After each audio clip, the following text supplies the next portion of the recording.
Welcome to our channel.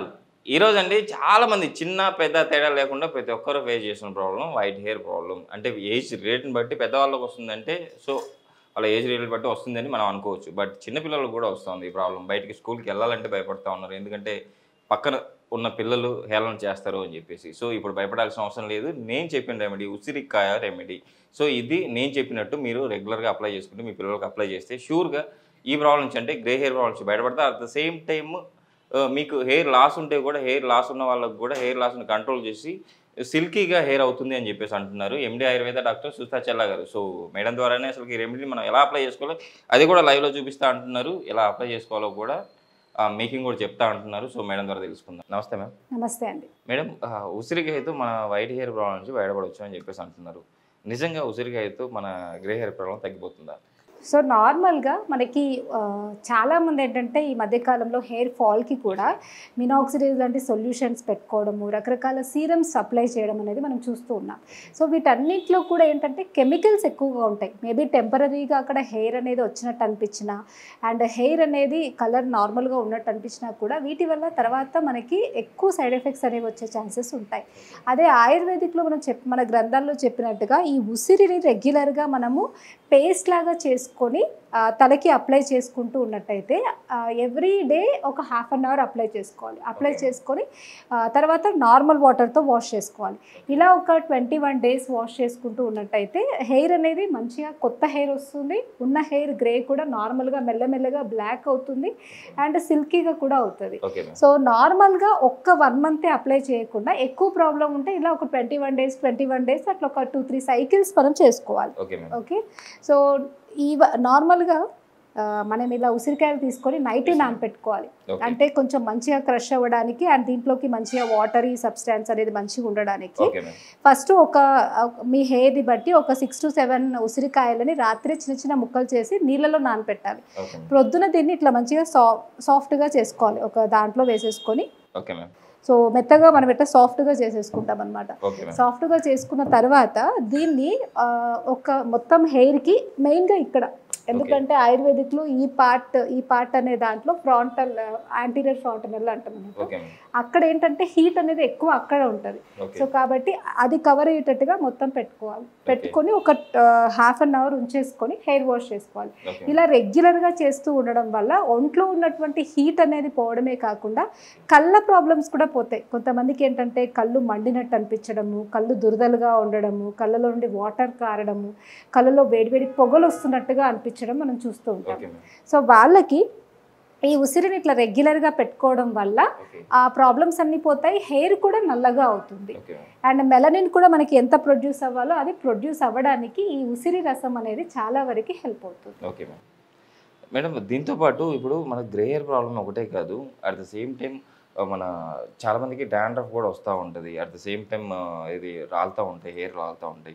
వాళ్ళన్నిటికీ use అవుతుందా ఇది చాలా వరకు ఉసిరిలో మనకి ఏంటి అంటే విటమిన్ సి ఎక్కువగా ఉంటుంది అండ్ చాలా రకాల యాంటీబయాటిక్ ఎంజైమ్స్ అనుకోవచ్చు, లేదంటే మనకి రోగకారకంగా పనిచేసేటువంటి చాలా రకాల క్రిములను చంపడానికి ఇది సమర్థవంతంగా పనిచేస్తుంది. అందుకే మనం కార్తీక పౌర్ణమి అలా వచ్చినప్పుడు ఖచ్చితంగా మనం ఉసిరికాయలను వేసుకొని మరిగించుకొని ఆ వాటర్ని స్నానం చేయమని చెప్తూ ఉంటాం. సో ఎన్నో రకాల క్రిములని చంపడానికి అండ్ డాండ్రఫ్ అట్లాంటి వాటిని పోగొట్టడానికి ఉసిరి అనేది చాలా రకాలుగా ఉపయోగపడుతుంది. సో అందుకే మనం ఉసిరిని రెగ్యులర్గా హెయిర్కి అప్లై చేయడం వల్ల డాండ్రఫ్ ఉండదు, దురద ఉండదు అండ్ అక్కడ చిన్న చిన్న కొంతమంది పిల్లలకి ఏంటంటే ఓవర్ హీట్ వల్ల చిన్న చిన్న కురుపులు అవుతూ ఉంటాయి నెత్తిలో చాలా మందికి. సో అలా కురుపులు అనేవి అవ్వడం కూడా ఆగిపోతుంది. ఇంకా ఉసిరిని రెగ్యులర్గా పెట్టుకోవడం వల్ల మెదడుకి కూడా చలవ చేస్తుంది. లోపల ఏంటి అని అంటే ఓవర్ హీట్ వల్ల పిల్లలు చిరాగ్గా అండ్ నార్మల్గా హైపర్ యాక్టివ్గా ఉంటారు కదా, అది కూడా తగ్గిపోతూ ఉంటుంది. అండ్ మెయిన్ బెనిఫిట్ హెయిర్ బ్లాక్గా అవుతుంది, హెయిర్ సిల్కీగా అవుతుంది, హెయిర్ అనేది ఊడకుండా ఉంటుంది, డాండ్రఫ్ అనేది కంప్లీట్గా లాస్ అవుతుంది.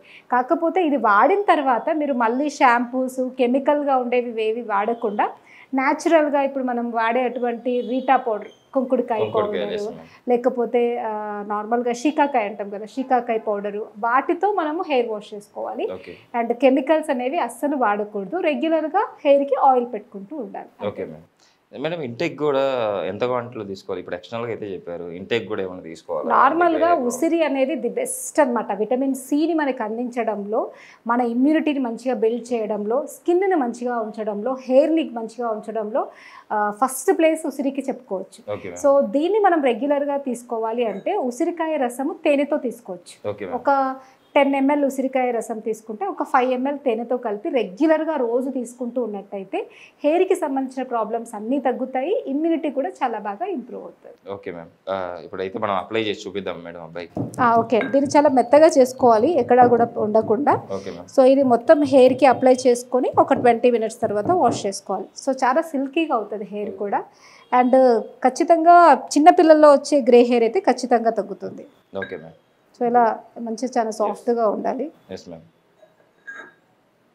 వాటర్ కూడా ఉన్నాయి మేడం, అందులో వాటర్ కూడా వచ్చేసి. మేడం ఇప్పుడు మనం అయితే చూపిద్దాం మేడం డైరెక్ట్గా. నార్మల్గా ఇది రెగ్యులర్గా అప్లై చేసుకోవడం వల్ల హెయిర్ గ్రోత్ ఉంటుంది అండ్ హెయిర్ అనేది గ్రే అవ్వదు అండ్ డాండ్రఫ్ ఉండదు అండ్ కంటికి కూడా చాలా మంచిది. ఓకే. సో ఇది ఎట్లా అప్లై చేయాలో ఇప్పుడు చూపిస్తారు. నార్మల్గా ఏంటంటే ఒక్కొక్కటి మంచిగా వెంట్రుకలను తీస్తూ స్కాల్ప్కి మంచిగా అంటేటట్టుగా పెట్టాలి. Okay ma'am. సో నార్మల్గా మనం ఇప్పుడు ఇది ఈ పల్ప్ తీసుకుంటాం కదా, ఇది ఎక్కువ ఈ ప్లేస్లో కవర్ అయ్యేటట్టుగా పెట్టుకోవాలి. ఎందుకంటే ఇక్కడ మెయిన్గా మనకి నేను ఇంతకుముందు చెప్పినట్టుగా చిన్నపిల్లలకు కూడా మనం ఆయిల్ పెట్టినప్పుడు మాడుకి ఎక్కువ పెడతాం కదా, సో ఇలా మనం కవర్ చేస్తే మొత్తం టోటల్ హెయిర్కి దాని నరిష్మెంట్ అదంతా కూడా అందుతుంది. నార్మల్గా ఏదైనా ఒక ఆకు అట్లా ఆముదం ఆకు అట్లా కవర్ చేసి పెట్టవచ్చు, లేదంటే ఒక క్లాత్ అయినా కూడా కవర్ చేసుకొని పెట్టుకోవచ్చు. సో ఇలా ఒక 20 minutes to half an hour. Sinus అట్లాంటి ప్రాబ్లమ్స్ ఉన్న వాళ్ళు అయితే ఎక్కువసేపు పెట్టుకోలేరు కాబట్టి ఒక 15 minutes, అట్లా ప్రాబ్లం లేని వాళ్ళు ఒక హాఫ్ అన్ అవర్ ఉంచుకొని ఇలా రెగ్యులర్గా చేస్తే ఖచ్చితంగా హెయిర్ ఫాల్ ఆగుతుంది, గ్రే హెయిర్ అనేది తగ్గిపోతుంది అండ్ డాండ్రఫ్ అలాంటి ఇష్యూస్ అయితే అస్సలు ఉండవు. పిల్లలకి పెద్దలకి అందరికీ సేఫ్. ఎవరైనా కూడా ఇట్లా ఉసిరి రెగ్యులర్గా వాడుతూ ఉంటే హెయిర్ అనేది బాగుండడమే కాకుండా నార్మల్గా మైండ్ కూడా ఫ్రెష్గా ఉంటుంది, అది తెలివి కూడా మంచిగా పెరుగుతూ ఉంటుంది. మేడం ఇలా మనం అప్లై చేసుకుంటాము. సో గ్రే హెయిర్ ఉన్న వాళ్ళకి ఇది ఎక్స్టర్నల్గా మనం అప్లై చేసుకుంటాము. ఇంటర్నల్గా మనం ఎలాంటి ఫుడ్ తీసుకోవాలి అంటారు? ఇంటర్నల్గా కూడా ఉసిరిని ఎక్కువగా తీసుకుంటున్నట్టయితే, మనకి రెగ్యులర్గా ఉసిరిని తీసుకున్నట్టయితే హెయిర్ ఫాల్ని అది బాగా ప్రివెంట్ చేస్తుంది. Okay ma'am. సో ఇంకా మనము ఉసిరి రసంని మజ్జిగలో కలిపి తీసుకుంటూ రెగ్యులర్గా ఉన్నా కూడా హెయిర్ ఫాల్ని అది బాగా వరకు ప్రివెంట్ చేస్తుంది.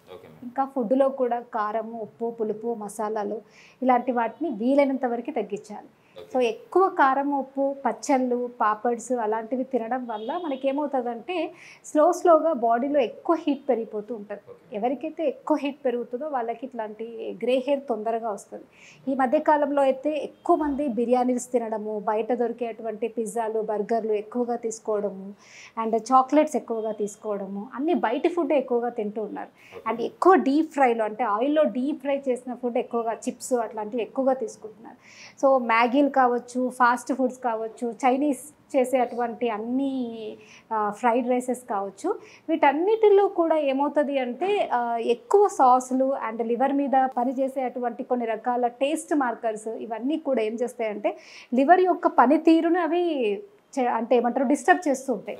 దానివల్ల ఏదైతే ఎంజైమ్స్ అనేవి ఉత్పత్తి అవ్వాలో, ఏదైతే మెలనిన్ అనేది స్టిమ్యులేట్ అవ్వాలో అది డిస్టర్బ్ అవుతుంది. కాబట్టి మనకి చాలా వరకు ఇలాంటివి అవాయిడ్ చేస్తే మంచి హెల్త్ వస్తుంది. దాంతోపాటు న్యాచురల్గా ఇలాంటివి ఎక్కువ ఉసిరి మురబ్బా తీసుకోమని చెప్తాం మనం. ఓకే మేడం, నిజంగా మేడం సూపర్. ఈరోజు యాక్చువల్లీ మన ఏమంటారు ఉసిరితో ప్యాక్ చేసుకోండి, ఇంటేక్ ఏం తీసుకుంటే ఈ గ్రే హెయిర్ ప్రాబ్లమ్స్ మనం బయటపడాలి చాలా చక్కగా వివరించారు.